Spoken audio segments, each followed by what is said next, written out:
everyone, it's Robin Cavallaro with the Robin Cavallaro Group of REMAX 100, and welcome back to the latest edition of Military Spouses and Houses. And today I've got a really good friend. She's out of Fort Liberty, formerly Fort Bragg. So I will allow Andrea to introduce herself. So, okay. Hey, I'm Andrea Balkcom with REMAX Southern Properties, serving Fort Bragg and Fayetteville, North Carolina, and surrounding areas. Yeah.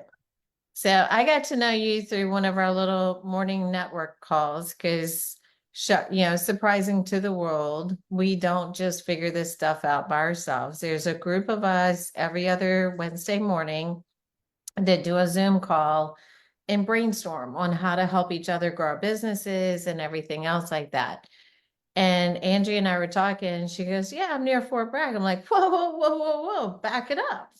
And then I learned a little fact too that not only did you live my life as a spouse, but you actually put the uniform on. You signed that blank check. You were Army, Private Benjamin. So how did you end up in the Army? Um, well, I don't have the lavish, lovely, pretty story of, following in family footsteps by any means. I joined the Army later in life, if you will. I joined in 2008, so I was 24 years old. I tried the college thing. I did really good at the extracurriculars of college, not really the studying. And I was taking a break from college and I was literally working factory jobs or bartending or temp jobs and just bouncing around. And I finally, my cousin, she sat me down. She was Air Force, and she really told me, like, you really need to look at going into the military. So, to this day, I'll credit her for that conversation to have the light bulb go off. So, we sat down. It was probably maybe August, September timeframe, and I was out in December. I Oh my left. gosh. Yeah. Was it scary to pack up your entire life and go do something different?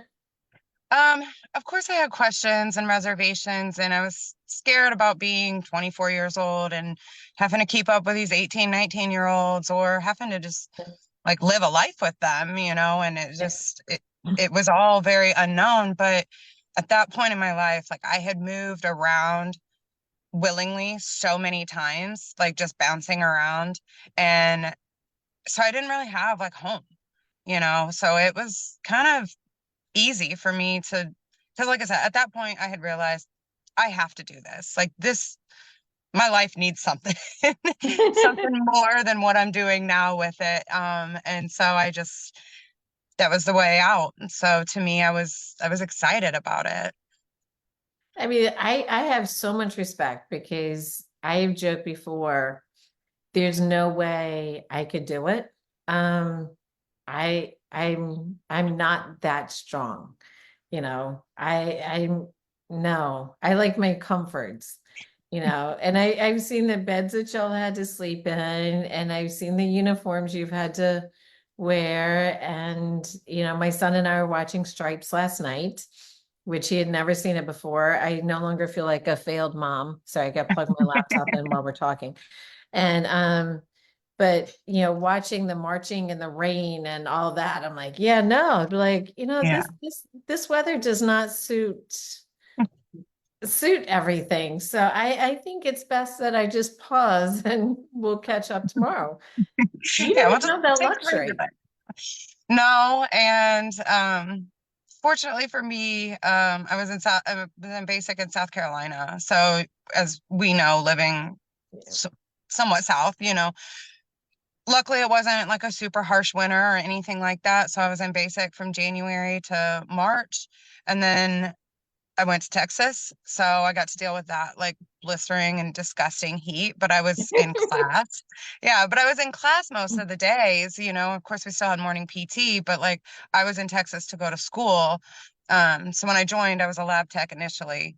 Um, and so then, yeah, and so I was in school a lot. So, like I said, the Texas heat wasn't awful, but it wasn't fun.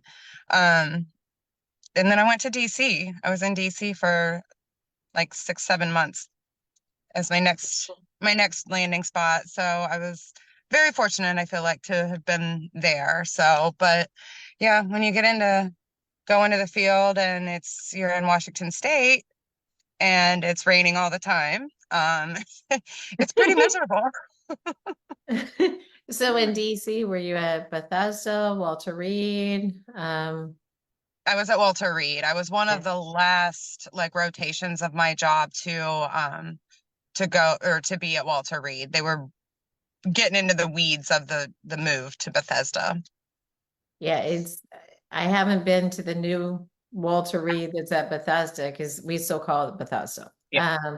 But my son did get a lot of testing done at the old one, and that was a little scary. It's like I'm like, oh, am I gonna die in this hallway? Because it was like this old military place, and like, oh my God, there's no comfort here whatsoever. But No, that I will say that place was very it was a humbling assignment for Mhm. me to a large degree.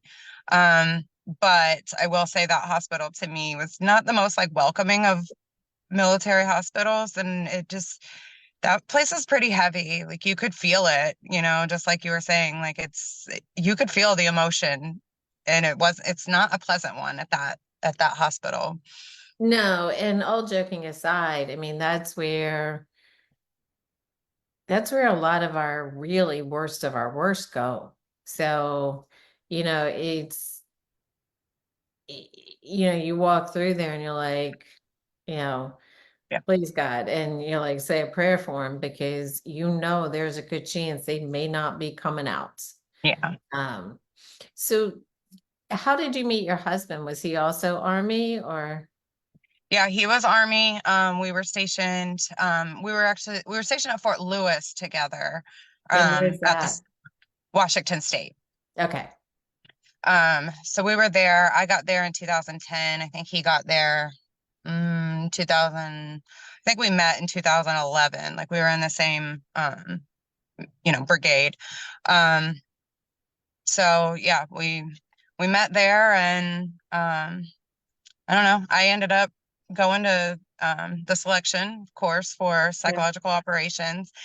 And basically, I got my orders, and there was an end date. And he said, I have to tell you now, or I'll never tell you.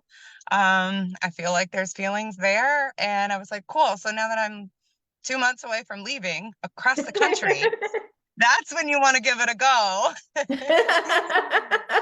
So, as chaos ensues with that's just me. It's nothing's ever like, no, this is a perfect time. Let's do this. Like it's always Yeah. not the worst time, right? So yeah, so that's when I got to Fort Liberty in uh early 2013 to start the Q course here. Um so we did the long distance thing. We didn't get married. We got married in like late 2013.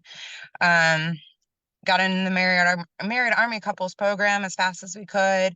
And it took the Army until January of 2015 to actually get him here. Oh my So gosh, that must have been, and I want to say difficult, but also typical because so many military families are used to not being under the same roof.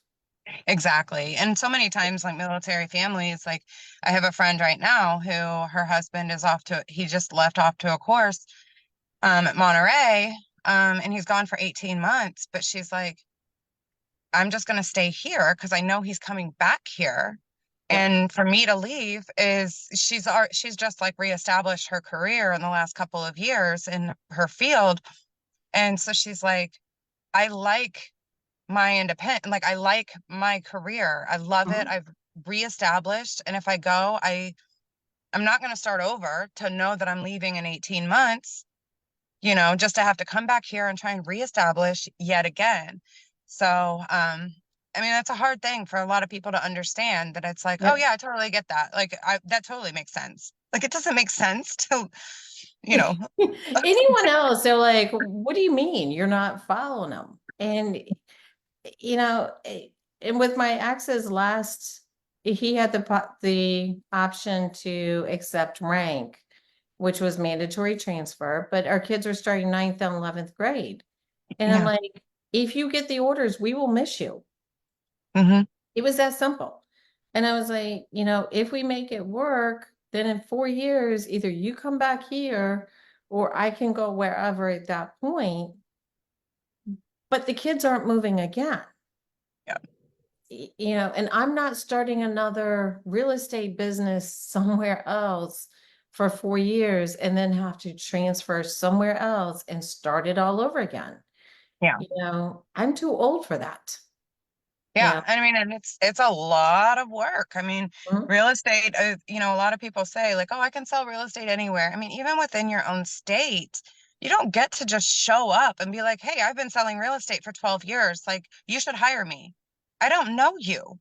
I don't know your It- business. I've never like, no, so and that's the thing is like, as a realtor, our lives are based on they have to like us, know us, and trust us and respect us. And if they don't, they're not going to hire us. It's that simple. So it's not like, you're a teacher and you got this great review and you move to a new city and go, awesome, hire me, Mr. School System. I'm great. yeah, We don't get hired by a boss. We get hired each time by a new a new person who needs to buy or sell. yeah, And you know, we every day we wake up unemployed. yes. So how did you end up? So when did you get out of the army? I got out in well, my ETS was in January of 2018. Okay. Yeah. And then you went into real estate from there? I didn't go right away. So I had a really awesome battalion commander that kind of understood my story of like coming into the military as well as like when I had re-enlisted, when I was in PSYOP, I had re-enlisted for the school option. So I was supposed to have a semester of being a college student. Um, I never got to do I didn't get to do that. You're supposed to do it like in your first year after the Mhm. re-enlistment. I didn't have that opportunity to do it because something happened with a team member on the upcoming deploying team to go to Afghanistan. So I re-enlisted and like they were like, guess what? You're leaving for Afghanistan in 6 weeks. And I was like, Oh my all right, God. cool. So he ended up, but anyway, so he ended up finding out that I didn't get to, and he was like, who has to sign the paperwork? Like, I'm a battalion commander. I feel like I can sign this paperwork. And he basically told me to like go back down to my office, type up all the stuff that I needed to do and go get enrolled in school because I was going to be starting in January. So I started back at college in 2017. So when I got out, I went ahead and finished my degree um in 2018. So ended up finishing my bachelor's degree. So of 2018, I graduated. Um, I just kind of had a summer session break, not the fall session, but just one of those sessions. So I didn't really know what to do. Because I'd been in the army, I'd been in school, and my husband he's also a licensed agent. And at the time he was active, with a firm. And I was like, I guess I'll just go to real estate.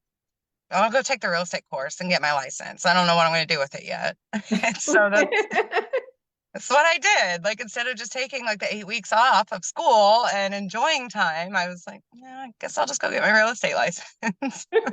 So it's like, okay, let's try this. Yeah. Yeah. I mean, I feel like it was something that I did. I mean, all I've known most of my life was real estate. My mom was an agent, um, my grandpa, my aunt, so it's kind of like I was destined to do that, Right. um, to some degree, but like going back to school, I was like, I don't really know where I want to work or what I want to do. So I guess having the real estate license was something that kind of created almost like a safety net for me, oddly enough, because now that I've been doing real estate, it's not a safety net at all just to have a license, you It's know? like the little net over the tiger cage. but the Yeah, problem is there's holes all in it. So, yeah, and yeah, the tiger paws are constantly reaching through and smacking you. So, yeah, yeah. yeah. So, oh man. Um, so, and I mean, you're really good at what you do, though. And I know you kind of stumbled into it, but you're really pretty darn good at this business. And yeah. So, what is your favorite thing with being near Fort Liberty? And I keep having to correct myself because, yeah, It's yeah. No, it's still hard for me. And honestly, there's some people here that they will never call it Fort Liberty just out of principle. mhm, And it's okay, it's fine, it'll all be all right. Um, yeah. I think my favorite part about being here, is really I'm very fortunate that my job here was in psychological operations. So like we're housed here. Um, so like so many of my friends, and I don't have to see them or talk to them all the time, like we did when I was in the army, but like they're still here. And I think that's a really, I don't know. It's just I feel like that's such an awesome benefit just to have people that are always around, that are your friends, that know exactly what you did and are going through. And I mean, somebody just texted me yesterday and they said, and when I got out, I think he was Major Sims. I think he had just gotten promoted. But they said, hey, Lieutenant Colonel Sims promotion ceremonies tomorrow. Like, and I was just like, I haven't seen Sims since like 2016 maybe, but I know that I'm welcome. That's I know awesome. that Yeah. like he would be excited if he saw me show up if he sees Yeah. me show up on Thursday. Like I think you should and do a selfie and post it on Facebook and go, I, hey, congrats, dude. Um, and I know we talked a little bit about it because Fort Bragg is near and dear to my family. My younger brother, and it's hard to call him my little one because he's 6'4", and he was with the 82nd. And I was trying to find it because when I was in college, he gave me a teddy bear that is in full 82nd paratrooper, outfit. It's got the little beret, it's got the little parachute on the back, it's got the airborne wings, even has the army boots. Stinking cute. And I might have given it to his son when he was born. So maybe, maybe not. But other than that, it may be in a box somewhere in my basement. But I looked in the obvious spot, wasn't there because I thought that would be pretty cute to show you. Um, I love it. yeah. And because y'all have an Air Force base right there also, don't you? Yeah, so it used to be called it was an Air Force base, but it's the Army base. I mean, it's an Army base now. It's Pope Army Airfield. Okay. Um, but we still have like a lot of Air Force that are here. Um, that keep, they're running most of the operations on there. So but it's an Army airfield now. So Yeah. And it's, because like where I am, I'm in the DC area. So I've got Maryland, everything, all the bases in Maryland, the Pentagon, Andrews, at some point in time, everyone comes through DC, it seems like. And it seems like if you're Army at some point in time, your toes are touching Fort Liberty. Especially if you have ever had a parachute strapped to your back, you're going in there. Because I know when my brother was there, he would, welcome to the Army. They would get up they would start working at 6, so they were done by like 2 or 3 in the afternoon, and then he would go play golf every day at Pope. And he had an awesome golf game. But that was the life of being a single guy. And he would just go do that, go back to the barracks, do what he had to do, and love life. But he was also there pre crazy time. yeah. Yeah, because I think he graduated from high school in 86. So it's probably like 87, 88, somewhere around there. Okay. And at that point, we didn't have 9/11 yet. We didn't have all the stuff in the Middle East. We didn't have all the stuff with Iraq. I mean, Afghanistan, all the stuff that you went through. His was pretty much pack the chute and hit the golf club. There are some very different times. I mean, and that's, I mean, I feel like, I mean, of course, nobody wants war and chaos No, and no. at all, but I feel like, it's definitely the ebb and flow of military. It's just the way, it is the way it is. There is no like real balance, if you will, I mean, it's chaos or it's quiet on the home front, until it's not. And then we have these rapid deployments, because 82nd does, I mean, mad respect to 82nd because I mean, they are the front. I mean, I know, typically the Marines are like the first ones that come in to an area, get it all secured. Rangers and 82nd are right behind them. They are like on their tails, ready to get boots on ground and everything. And so it was a couple years ago though now, and I think it was when Russia and Ukraine conflict started, and that's what being near. I think you had posted not too long ago about seeing the helicopters, and you're like, whoa, like what's going on? Because this is normal, but it's not all normal, and so Yeah. that's what I think sometimes like you get a little anxiety because like where I live, I mean, we are on a flight route because I live on the Pope side of Fort Bragg. And so we're on their takeoff, Mhm. flight line. And so there's sometimes like you're just sitting outside one minute and the next thing you know, there's five very low flying C-130s just one after another. And you're like, where are y'all going? Like what have you run inside and check the news? You're like, did something happen? I know you're You like, let know? me go to Facebook real quick because that's where I'm gonna get the Yeah. news from. Yeah, let me check Facebook real quick. Um, yeah, so that's a little wild, but Right. Well, it's like, well, that day I was going to show a house and I was down near Patuxent Naval Base, which they do have a lot of the test pilots there. At the same time, um, at the same time, sorry, I was going to call from a client.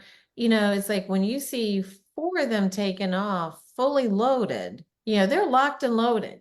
They yeah, don't take off loaded for a test flight. yeah, And you see them, the first one, like, whoa, the second one, like, whoa, the third one, like, click. Um, yeah, and then there was another one right behind it. And I was like, time out. What's going on that we've got this much activity coming out of PAX?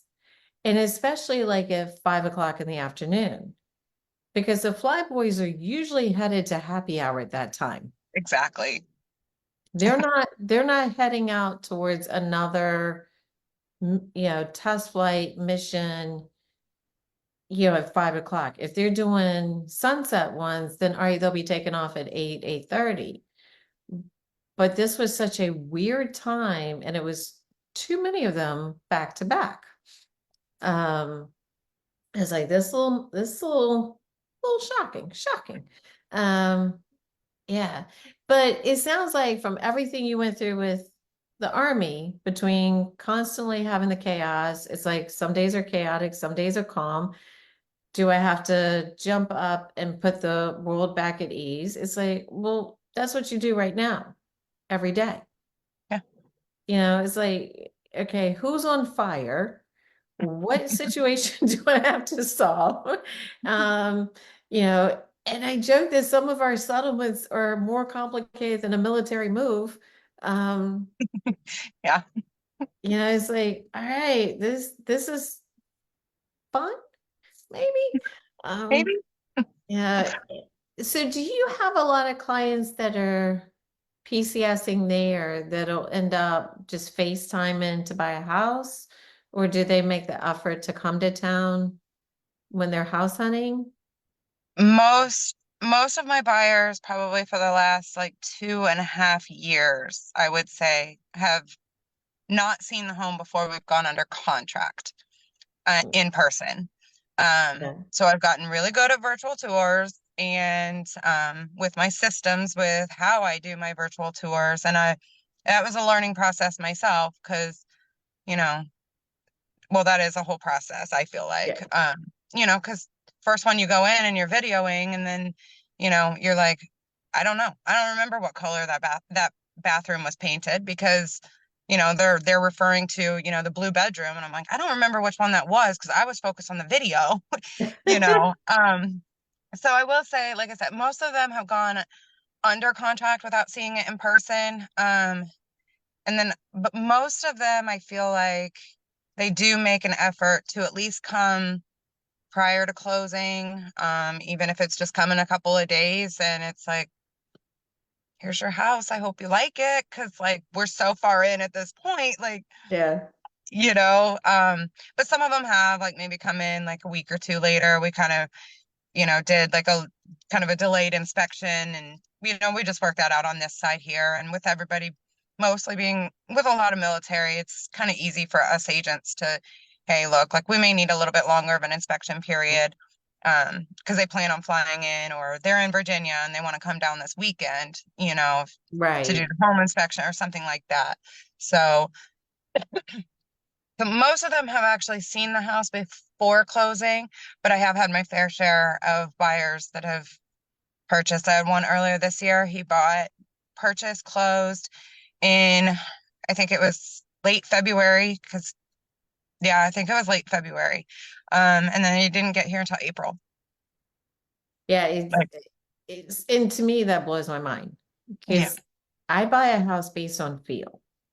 yeah, You know, I walk in, I'm like, oh, this feels like a good house. I'm comfortable here. I can change anything about a house, but I can't change the energy of it and the hmm feel. And right now I have my fourth buyer in a row who's military under contract on a house, and they won't see it until the day of settlement. yeah. Two of them didn't see it until after settlement. And I'm like, that's why I took the married at first sight image and scratched out married and road homeowner. Because it's like, this is crazy to me, but Yeah. this is our norm. Um, I can't even imagine moving into a rental without seeing it in person. Oh yeah, and I can't even imagine. I can't even tell you the last time I actually like. I mean, because I don't work a ton of rentals anymore. Yeah. I mean, I do for friends or clients and their friends and stuff, just to help them with the transition and whatever. Um, but I couldn't tell you when the last time I was showing a rental with the tenant actually with me. Like I, I feel like that's probably been since like 2020, honestly. Like, Well, and even like I would say 50% of my buyers are not with me when I'm showing a house. I'm like walking around FaceTime, like, hey, check this out, check this out. And then a couple of times I go, wow, I really wish FaceTime had a smell feature. yeah, And, and they're like, that bad? I'm like, yeah, that yeah, bad. And yeah, they're like, okay, you can get out of there now. I'm like, thank God, you yeah, know? And they're like, what does it smell like? I'm like, death. yeah, yeah. Not a friendly smell, and it doesn't matter what it smelled like. It's not good. We're not buying the house. No, no. And I'm like, have you ever just had a cat litter box throughout your entire house? And they're like, I'm like, can I go now, please? Because you're not Yeah, buying this house. you're You not buying. know, this is a hard no. And and I don't have that much smell left because I had COVID 3 years ago and wiped out most of it. And It's I crazy. do appreciate you bearing with me because last week, based on what everyone has said, it appears I had it again. Didn't leave my couch for 3 days. My text messages are funny. Have no idea what happened. Um, That's crazy. but evidently it's going around, and you just wake up one morning and go, huh, I feel like a little tired. And then that night you're running a high fever, and next thing you know, it's 3 days later. Oh my gosh. Yeah, that's what I've heard a couple people, like in our various groups that we're And all part of. And yeah, a couple of them, they just I mean, just down for the count, and like you said, 3 days, 4 days, and just kind of came out of nowhere. Yeah. You know, it'd be nice if I had dropped a good 5, 6 pounds, but I didn't. Which seems so unfair, so unfair. Um, and and again, if I'm going to take 3 days off, I'd rather come with really great memories and a vacation, Yeah. with a sign that says Southwest flight is now boarding. Yeah. But no, this was hold down the couch and let my son show me what amazing man he's turned into, Wow. which I'm grateful for. And I do appreciate you being flexible because we were going to do this call last Tuesday.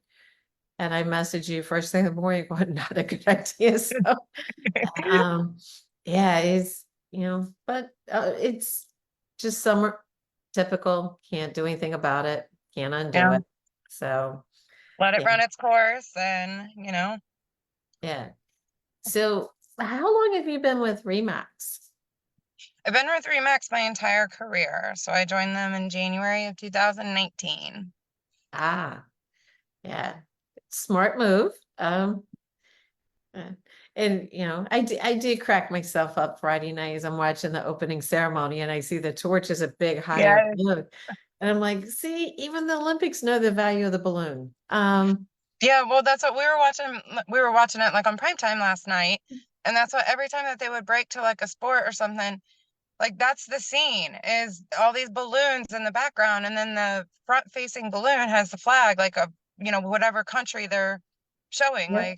like, whatever. And I was like, they're using the balloon through the entire like the entire games. Like, I love this. It's like, well played, Amy. Well played. Yeah, right? Because I'm pretty sure she went over there and go, you know what? How about if hear me out? And they went, huh, we like this. You might So be on something. yeah, we're onto something. And it is a very cool looking image. And I love watching the Olympics. I I know do there's a too. lot of controversy with stuff that happened during the opening. I'm going to focus on the athletes because they have trained for years, and watching the guy last night and his description is he's this nerdy guy. And, I'm watching the men's Olympics and he's just sitting there and they're all over there celebrating because, and I'm like, dude, that guy is really focused. I'm like, I don't Yeah. know how he got to that point. I need some points from him. And then I watch Right. him up there and do things on a little horse that should not be possible. And then to watch him light up like a Christmas tree and look like he is just over the moon ecstatic because he nailed it. I was like, dang, that's Yeah. what 4 years of training, intense training will get you. And it was like for 30 seconds. Yeah. And that was his entire life he's been focused on for 30 seconds. Yeah. So, And that 30 seconds, I mean, could have gone the way it did last night. It could have gone drastically the other way. And that's what's so fun, so unique to me, I feel like, about yeah, the Olympics is like these elite athletes, they train, they do, I mean, mentally, yeah, emotionally, physically, they are like the strongest people, but they're yeah. human Mhm. and they have bad days. And so I think sometimes like people do focus so hard on, of course, we celebrate the wins of course, but I think sometimes people give some of these athletes a little bit harder of a time because they had a bad day and didn't stick a dismount. And you're like, really? Like, they'll be back. They're fine. Just like we saw the men's gymnastics team do last night. They had a really not so swell first night and they came back and crushed it. They came in third and they were over the moon. And it's like, I'm going to twist it back to military too, because it's just like with the military, they're training especially Army, because y'all are boots on the ground out there getting shot at, where my ex was Navy and then Coast Guard. So the Navy's sitting comfortably on a ship in the water. They're not face to face with people shooting. And it's y'all are, so you train all the time, you go to the target range, you become an expert, and then hope and pray you never have to hold that gun up because then all of a sudden your world completely changes, but you're so prepared for what you might have to do. And which I give a ton of credit to anyone who's ever done that. Um, ton. Yeah, the most I've ever done is take my teeny tiny little gun to the shooting range and practice shooting and then pack it away.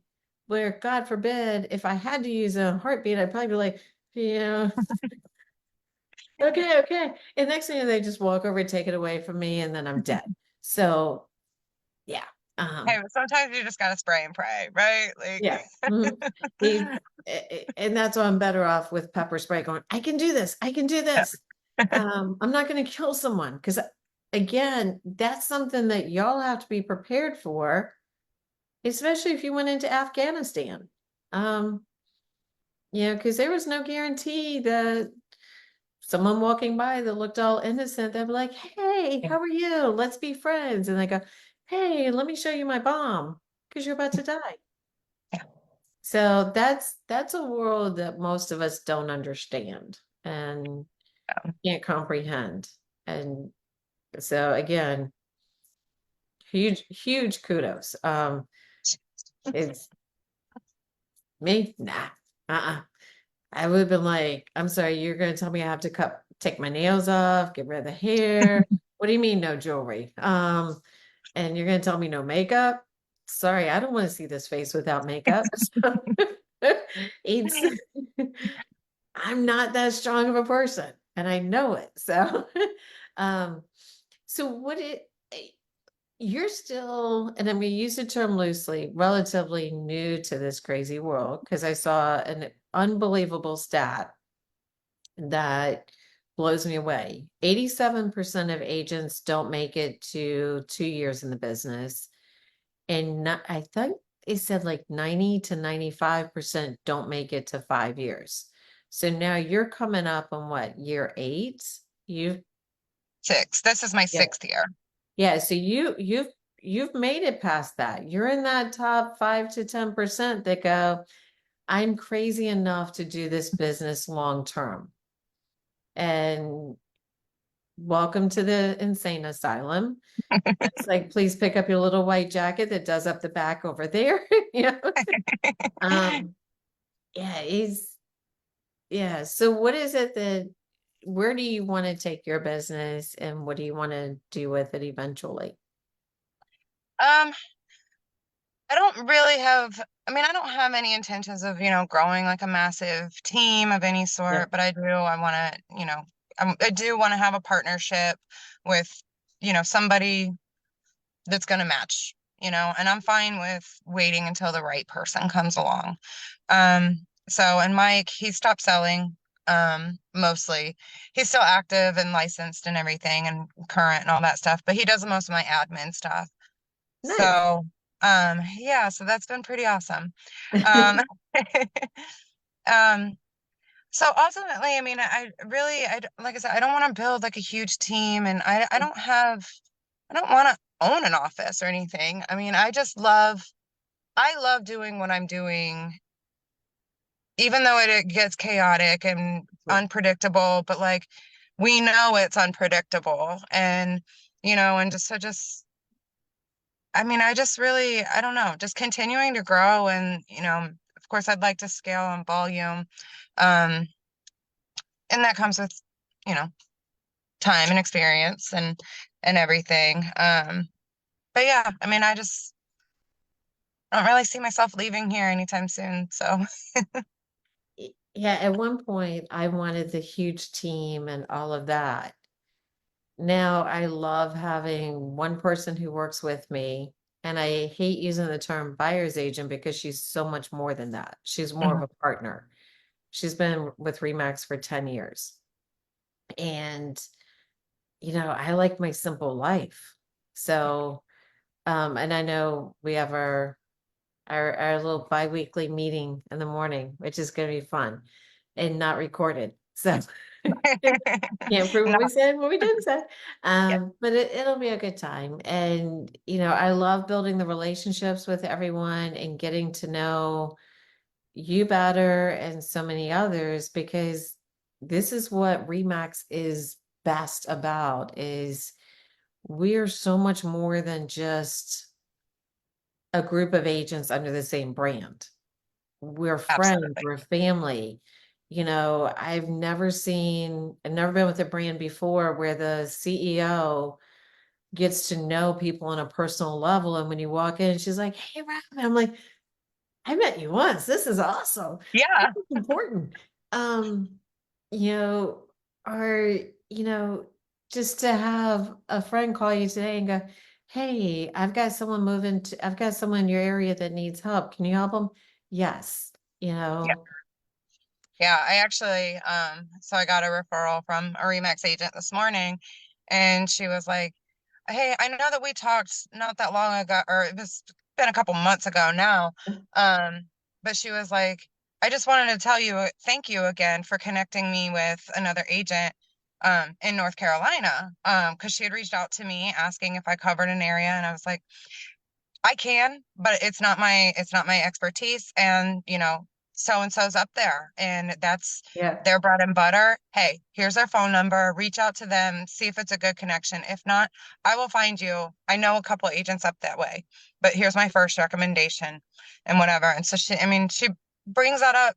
And this was, like I said, several months ago that she remembered that I connected her with a referral, you know, and I just think I feel the same way about the Remax brand is I just can't.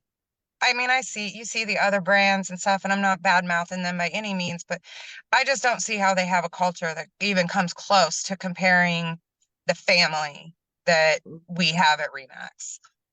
No, and even when Q was on Survivor, all of us were Yeah. stopping what we were doing on Thursday or on Wednesday night, what Thursday, whatever night, what Wednesday, to watch him on TV and cheer him on. Yeah. And it was pretty amazing to watch. And then to be at R4 when, when he had the little viewing party in his Yeah. room and we're all piled in there like little sardines. And didn't care. Didn't Didn't care that care. it was like a little warm in there and we're like maybe don't have the most comfortable seat and Yeah. whatnot, but like we didn't care because we were there to support Q. Yeah. Like, And that's all we cared about. And and again, I'm touched because I don't put it out there when I'm not feeling well. I don't put the woe is me stuff out there. And when I put out the post about, hey, disclaimer, not looking for sympathy, here's what's going around. I had so many calls and texts from REMAX agents from around the country going, "Hey, are you feeling okay?" And then I had some from within my office going, "If you need anything, if you need a house shown, I will do it for you." And they weren't looking for fees or charges or anything else like that. They were like, "We got you. Take care of yourself, get healthy," which perfectly healthy now. Um, and I was like overwhelmed with the support and I wasn't expecting it. So it's like it's still constantly shocking to keep living it over and over again because I didn't have it with the first two brands I was with. Um, because Remax was not my first rodeo. So it's my last yeah, one, but it was not my first one. So, and yeah. And just like you're talking about, like with the culture too, and just how you're constantly like blown away. It's just, when we were at luxury, I mean, Amy wasn't planning on being at luxury, but something mm, happened with her schedule. And she was like, "Can you book me on this plane ticket? Like, I'm going to yep. hang out with 300 of the brand's agents that are, committed to going to this conference and that." What CEO does that? I mean, I just, you know, like if your schedule opens up as a CEO, do you go and like sign up for more work? Like, no, you go ahead and they're like, yeah, I guess I'll go ahead and just take the yacht and go on a quick vacation or something, right? Like, Yeah, you're like, I got a day off. I'm going to the spa. yeah, In her case, I'll go ride a horse or 30. yeah, Um, Yeah, and Amy, if you're watching this, I am available to come horseback ride with you. Um, Same. yeah, just name the time. Yeah. So I'm going to twist around for a second. Are you originally from North Carolina or? I'm not. I'm from Indiana. Okay. Because I'm like, there's no Carolina accent there. No, it's just the Midwest kind of blend of weirdness that makes us not have an accent, I guess, but it's very obvious that I am not from North Carolina. So all my family, and again, my accent used to be super, super, super thick until we went to Connecticut and I wanted to be a realtor up there and nobody would work with me with a Southern accent. Because all my family, well, it's just mostly my brother now, but he lives in Rocky Mount, which is not that, it's a few hours from you. But everybody, all my family's now in North Carolina. Distant family in Georgia, but I haven't seen them since I was this big and couldn't pick them out of a lineup right now. So it's, like as I said, Carolina's got a special place in my heart. Yeah. Um, it's you learn the importance of holding on to the back of a pickup truck real hard when you're driving down the street. Yeah. So, but I absolutely adore you, and I'm super happy to get to know you better and better and better every time we connect. And I love seeing your business grow and seeing what you're doing. And that's why I said it was a little bit of a shock when you threw the little twist there that, yeah, you're a spouse and you're active too. I'm like, back this bus up. I know. And so thank you for taking the time to do this with me today. I really do appreciate it. Well, And thank you. again, I love this platform and I think it's great. Like I love this. So thank you. Thank you. And guys, if you know of anyone going to Fort Liberty or Fort Bragg for those who are die on that hill, call Andrea. You won't be disappointed. I guarantee it. And, because she knows her stuff, she knows the area. And best of all, she knows what it's like to be military. So not just someone who sat through an 8-hour class and went, I got my MRP. yes, yes.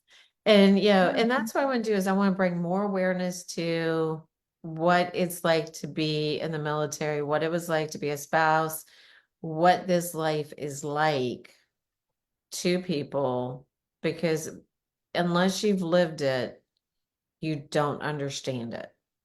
Yeah. And like we talked about, there's just a lot of things that like military people, military affiliated people, veteran spouses, see things that we see or think things are like normal or whatever, and we're like, yeah, that's totally fine, so it's kind of a different mentality sometimes, and you know so it definitely cross applies to knowing your clients, when it comes to real estate and like how some of their brains are working.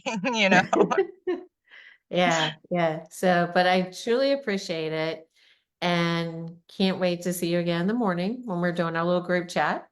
And like I said, I just love watching you succeed and grow. And I apologize, I got a cat hair on my nose that's driving me crazy. The little furry beast is around here somewhere, but thank God he decided to behave this time. Um, yeah, but I will see you in the morning and I hope you have a wonderful day. all right, thank you, Robin, and thank you for all your mentorship and friendship. Absolutely. I'll see you tomorrow. All right, see you in the Bye. morning. Bye.